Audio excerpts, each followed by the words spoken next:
Welcome back, everybody, to your creativity. Dylan on a loner, doing a interview with a locally focused podcast, Salt Lake, and maybe surrounding. I'm not completely sure how far their scope goes outside of Salt Lake, but it's with Local First Utah, Executive Director Kristen Lavelett. How are you? I'm good. Thank you for having me. Now, you have been in charge, the executive director, like 10 years now? When did it start? So Local First Utah was originally organized in 2016 Okay, by a small group of business owners, one of whom was Betsy Burton, the owner of the King's English Bookshop. okay. And I joined the organization. I'm sorry, I said 2016, but I meant to say Yeah, 2006. the math Time, didn't add up. time is too fast. 2006 is when we were organized, and then I joined the organization in 2010. So, do you know the history about it starting back in 2006? Of like Yeah, what kind of it grew from? right, absolutely. Well, like I mentioned, our founder is Betsy Burton, and she and a group of business owners, Jorge Fiaro of Rico Food Brands, Susie Daly of the Grounds for Coffee, and a handful of other folks, they just recognized a need in Salt Lake City for there to be a voice speaking on behalf of independent businesses, but also using the key component that we do of public education. So that's one of the things that sets us apart from other business organizations or other chambers of commerce is not only do we exist so that business owners can connect with one another, and we provide those business owners with lots of different resources and tools, but we also do a wide-ranging public education campaign to help people understand the economic, the social, the cultural benefits of buying from locally owned businesses. I've got a strong connection to two local businesses, Wise Guys. I've been working with them about 8 years, and then our co-host Steve Hatch's Hatch Family Chocolates. Yeah, And they're legends. Yeah. have you had any involvement with them? I haven't had a chance to ask Steve if they've You been know, involved with you guys. I think Hatch has been part of the organization, in our hearts because they're just Yeah, iconic locals. yeah. I don't think they're current official members, but we Okay. love everything that they do for Salt Lake City. Yeah. Steve and Katie are amazing. They kill all the time. So um, now you have a program right now called I Am A Localist. Tell us a little bit about that. So this is a brand new program we're launching. It's an idea that we have been cooking up for quite some time, but in 2020, in the midst of a pandemic, there are some things have had to fall by the wayside, but then also that has created really unique opportunities for other new things. So the I Am a Localist project is designed to help us connect people who are, already kind of locally minded in the way that they shop, the way they dine, the way they eat, people who care about our local community who are probably already buying locally quite a bit. But it's an opportunity for us to sort of just encourage their desire to connect with these locally owned businesses. So the program includes just a small little sign up, kind of a monthly subscription. If you're familiar with public radio, it's a kind of the same concept. So there's a monthly donation on the part of the contributor, the individual, and then we provide them with just different opportunities, behind the scenes tours of some of our member businesses, different distilleries, different restaurants. Maybe they'll be have the first information about particular sales or events or different campaigns that we're doing. So it's just a great way for us to fulfill our mission on two ends of both highlighting locally owned independent businesses and connecting those businesses to our community, and then finding a really firm conduit for people who care about locals to connect with our members. So we launched that this fall. in substitution for our traditional annual fundraiser, which is called Celebrate the Bounty. So like I said, in the year 2020, we've all had to adapt, we've all had to change, and we recognized pretty early on that we weren't going to be able to host a traditional fundraiser with food and drink and lots of people in one place. So we had to pivot a little bit and create this option really for that same audience of people who loves to come together, who loves to celebrate our local businesses, and just do it in a smaller avenues for the time being. Um, you brought up the COVID struggles for everybody. Have businesses been approaching you about talking about their struggles and how they can adjust and things like that? Yeah, absolutely. I think that's one thing as an organization. We've hosted different roundtable discussions, of course, via Zoom. We've had different online seminars and classes, just ways to connect not only with our members, but lots and lots of independent businesses who really align themselves with what Local First Utah does. And I would say the most common refrain that I have heard. Well, it's a refrain that I have created to sort of distill a lot of the feedback that I have heard, is that right now small businesses, they're working twice as hard for half as much. Oh yeah.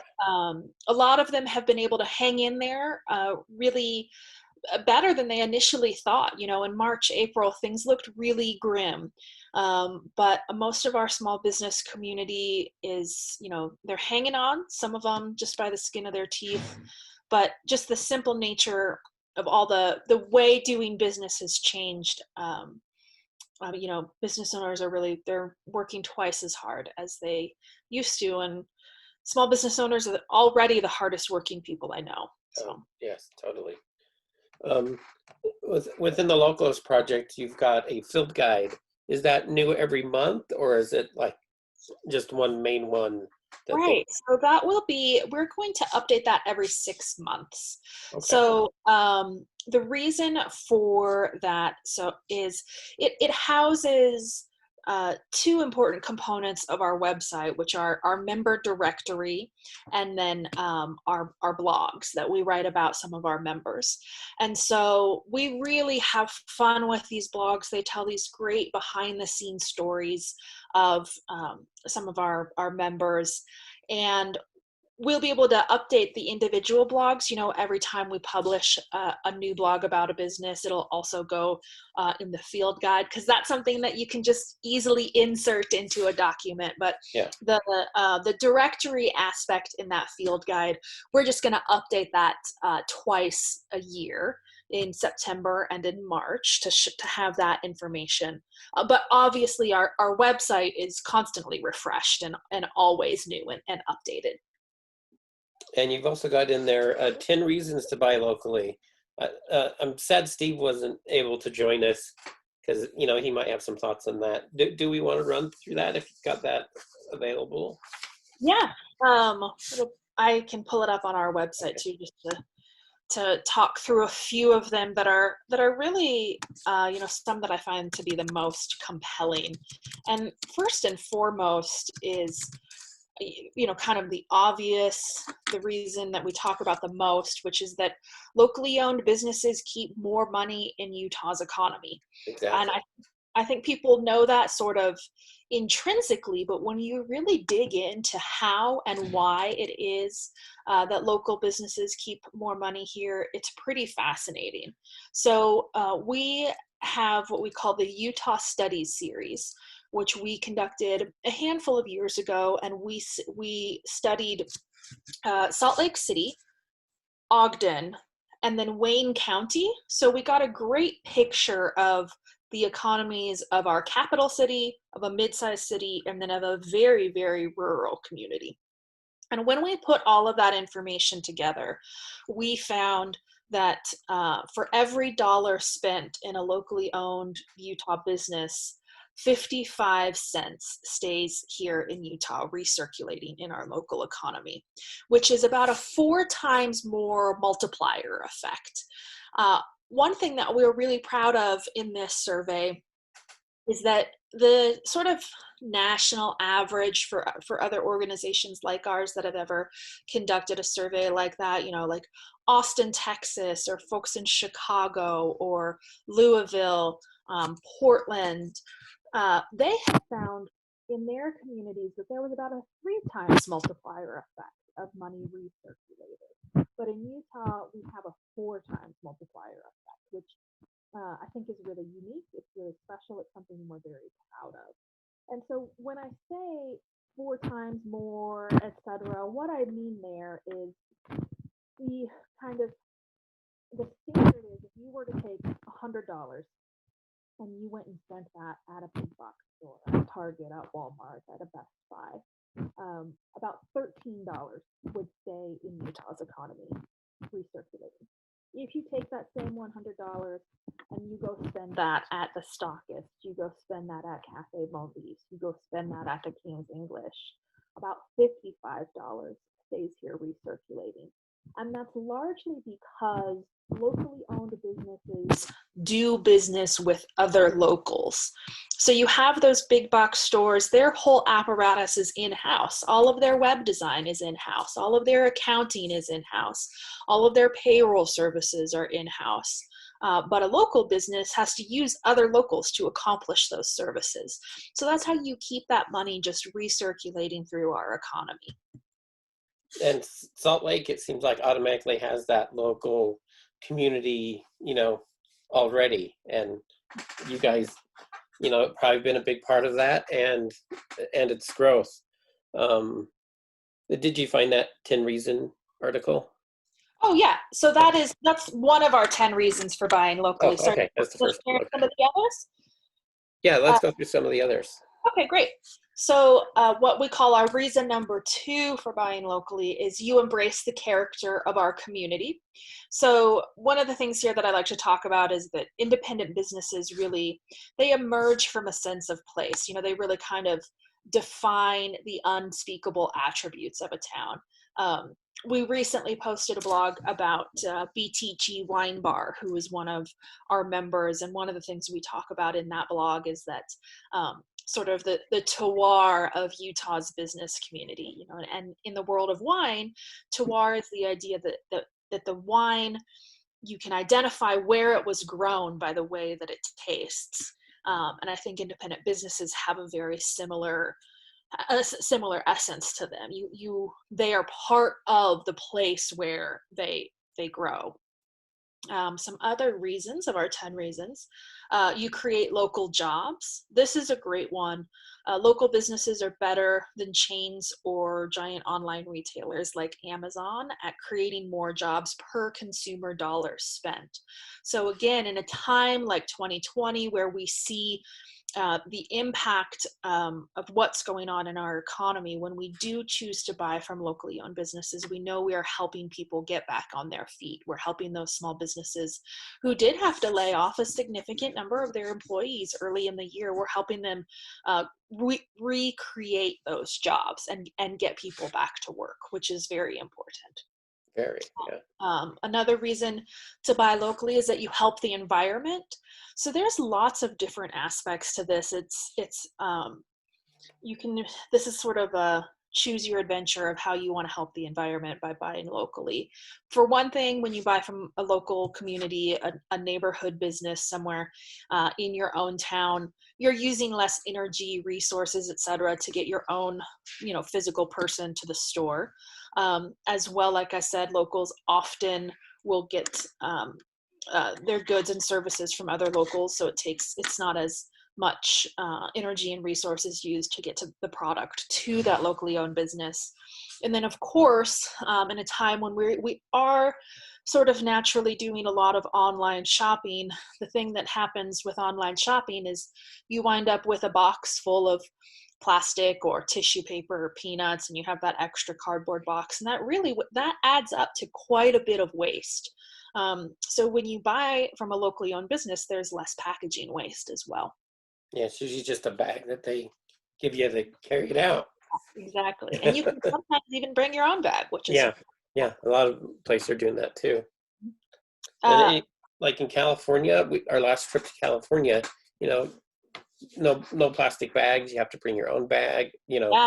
Yeah, It, they're very serious about it. yeah, it was eye-opening for sure. Yeah. Another one of our 10 reasons is that you benefit from the passion and expertise of the person who owns the business. And, to thrive as an independent business, owners really have to have spent years honing their craft. The Hatch family is a perfect Oh example yeah, of this. They are experts in their field, internationally known experts in their field, and you're just not going to get better chocolates from you're not going to have anything that compares to Hatch family chocolates. It's one of a kind.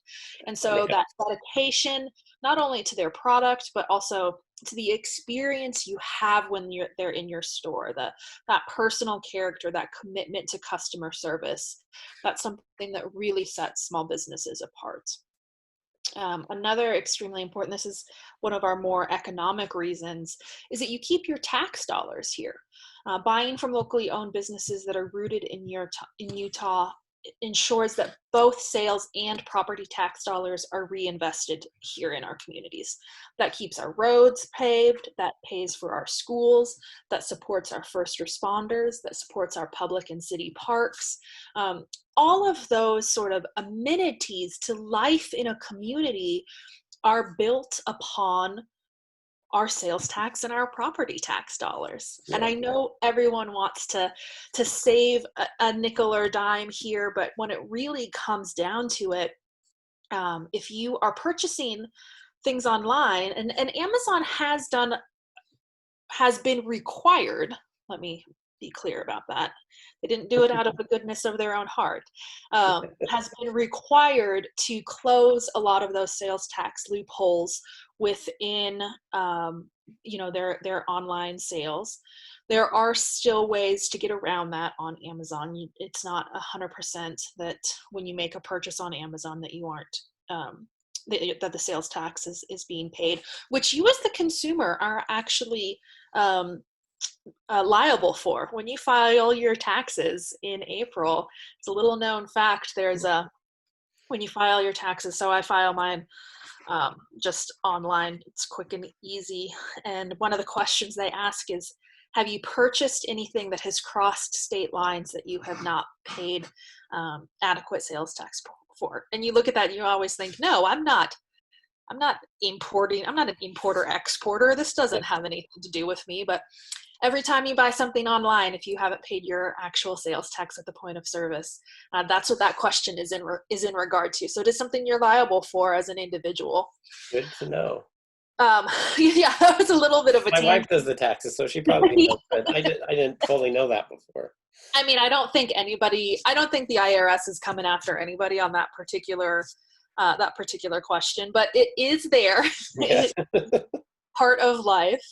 But another piece of not only just the collection of sales tax, which of course, goes to our municipalities, goes to our county, goes to our state, business owners pay really important and significant property tax dollars. And so, Especially downtown, yeah. yeah. So one thing that we are seeing, which was already something occurring in the economy even pre-COVID, was that as Amazon is taking such a significant chunk out of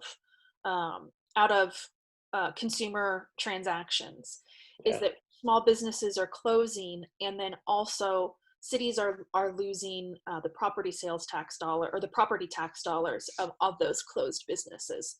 So it's a pretty significant impact.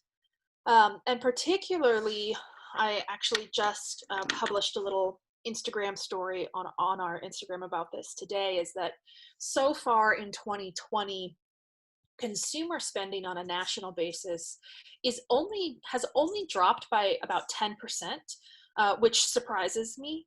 But at least 70% of consumer spending is now happening online, which is a huge jump. Um, so that means, that is one of the concerns a lot of folks economists, economic development people, folks like myself, who kind of pay attention to our small business communities and how they interact in our cities and our towns. That's one of our big concerns, is seeing that transition to exclusively online retail, that it's going to be tricky to get customers to come back from that. And what that will mean just in terms of sheer closures of small businesses.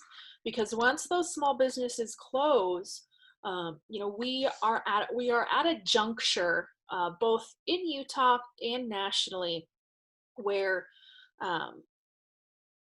there are a lot of monopolies at work, but they're kind of behind the scenes more so than the average consumer can see them.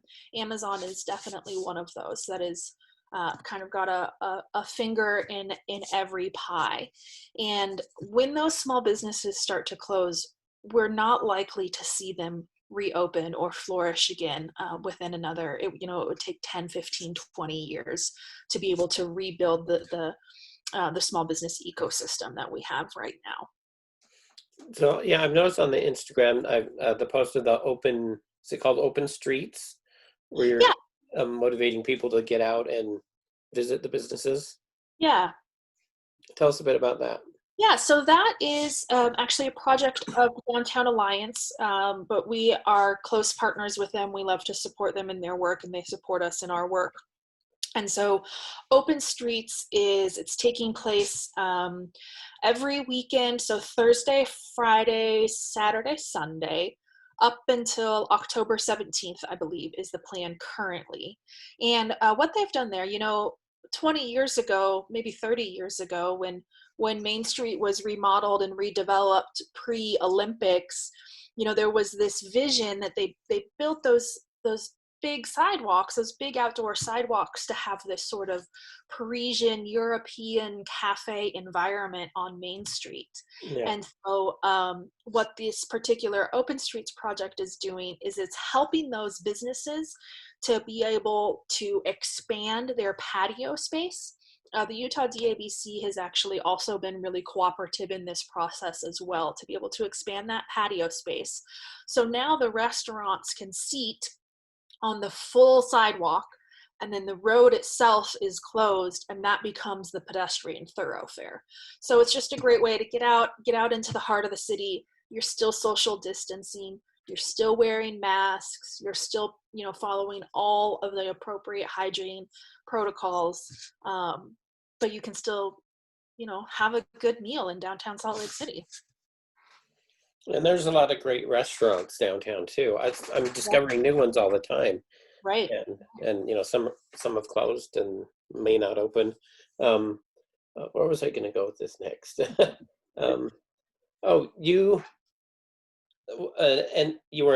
You're an ex officio member of the Salt Lake City Business Advisory Board. Number one, what is a ex officio? Yeah, that's definitely like a so an ex officio is on a nonprofit board or a government board. It's someone who doesn't have voting rights. Okay. So I just sit in an advisory capacity.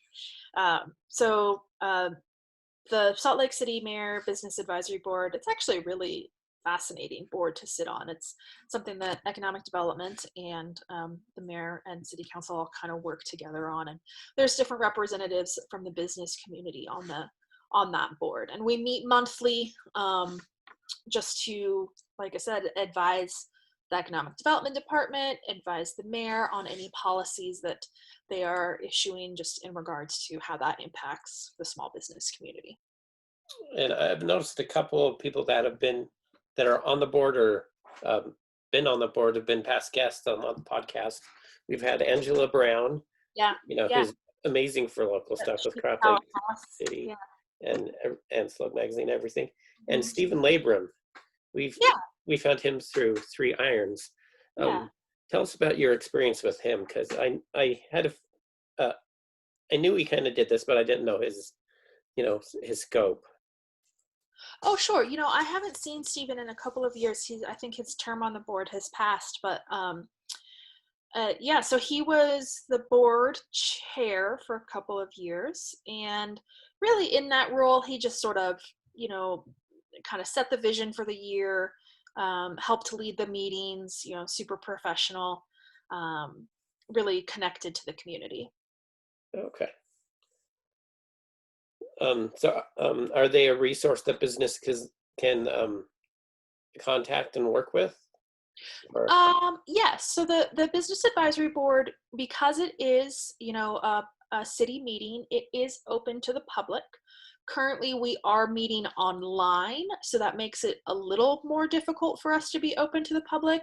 But absolutely, if a citizen was like, "Hey, I just want to call in to your WebEx meeting and I want to listen to the agenda that you have," that is available, and it is actually it's the best contact there if you did want to listen to any of the meetings would be Roberta Reichout at Salt Lake City Economic Development Department.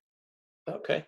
Well, before we jump into our bonus questions, I just want to go back and review, the localist thing and Right, how businesses can join. right. The first Utah and what those resources are. Yeah, absolutely. So for businesses to join as members, there are a set of criteria. They're pretty simple. Most businesses qualify. So we do require that any business that joins as a member is at least 51% locally owned and operated. They have to have an active business license in the state of Utah. And they can't receive any outside help from a corporate headquarters when it comes to marketing, licensing, anything along those lines. And what that essentially means is there's no franchises. We can have a locally owned, grown franchise, like, for example, Beans and Brews, but like a locally owned Subway would not be part of the equation. Okay. And then just review Localist with us. How can people check that out and Yeah, join if they want to? yeah. So to become a localist, just visit www.localfirst.org/localist, which is LOCALIST. And there's a few different pledge options there. There's a $10 monthly pledge. There's a $25 monthly pledge. There's a very generous $50 monthly pledge. Each of those comes with various benefits. The $10 pledge comes with a t-shirt and the field guide, like we mentioned, and then special invitations to upcoming events and things. So kind of being the first person to know when we're doing something fun. One of those things would be, for example, at the end of October, we will be launching what we call our Shift Your Spooky Spending holiday guide, which is really focused on helping Utahns direct a portion of their spending for Halloween towards locally owned businesses. Later on in the year, not too far later on in the year, because this time of year always goes real fast. Yeah, we'll be doing the Shop Small Crawl in different neighborhoods around the city, around the county. Hopefully we'll have one going on in Ogden. So our localists will receive lots of information about the Shop Small Crawl. That's part of Small Business Saturday. And then we will also be doing Shift Your Spending Month, which is our whole holiday shopping campaign. All of our members are included in the Shift Your Spending Month guide, and we have a lot of fun with that campaign. We have a lot of fun in December, because that's really the time of year when people are very like, where can I go? Where can I buy locally? And in that time, you'll hear me use this phrase a lot: shift your spending. That's because that's a big part of our public call to action, which is we want to make it clear to people that buying locally is not an all or nothing equation. It really is just about setting your intentions and being aware of how you spend your money. So what we do is we encourage people to shift at least 10% of their spending towards locally owned businesses. So for Halloween, pick out a costume at a locally owned costume shop, buy your candy at a locally owned retailer, something along those lines. For the Christmas season, for the holiday season, for Thanksgiving, buy your Thanksgiving feast from a locally owned grocery store or a farmer's market. Buy a portion of your gifts from local retailers. Because that 10% has a lot of power in it.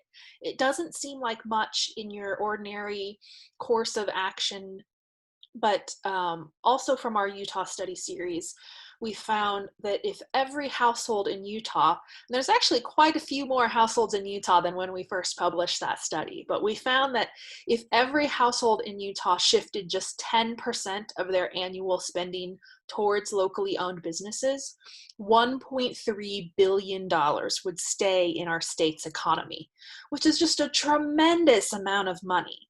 And that's simply, from a pretty small portion of your budget. And for people who are committed localists, like we're hoping to gather that fold of folks, is we want to be able to encourage them, maybe this year shift 10% more, maybe challenge yourself, maybe do an all local Christmas with your family, things along those lines that are just about changing your behavior ever so much to be able to support our locally owned businesses, because in reality, that's a decision that impacts your own quality of life. For sure. Great. Now, bonus question time. All right, bonus questions. The first one is, it's your Cre8tivity podcast. So the first one is, what does creativity mean to you? Oh, that's a great question. So I think creativity is, I think it's a way of trying to maybe reinterpret the way things have traditionally been done. So to be able to stop and think, for myself, often I will kind of find myself falling into the same work patterns, into the same thinking patterns, into the same life patterns, making the same dinner, that sort of thing. And so it's a chance just to stop and reflect and wonder, what can I change, and what would be the impact of what I change? Right. Awesome. Next one is a lot funner. Who's your favorite Muppet and why? This is an excellent question because I love the Muppets. My favorite Muppet is Kermit the Frog. And he has been my favorite Muppet since I was a child. And the reason he's my favorite Muppet is because he's kind of the normal, even-keeled guy that manages all the crazy people, but he also is pretty crazy himself. So yeah. He's my favorite. Yeah. Awesome. Mine is Gonzo, just because he's so. Yeah, Gonzo's great. And then in the movie of your life, who would you like to play you? Oh gosh.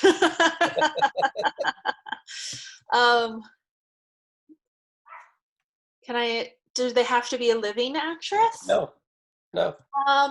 I would love, Audrey Hepburn. I think I've always found her to be very charming.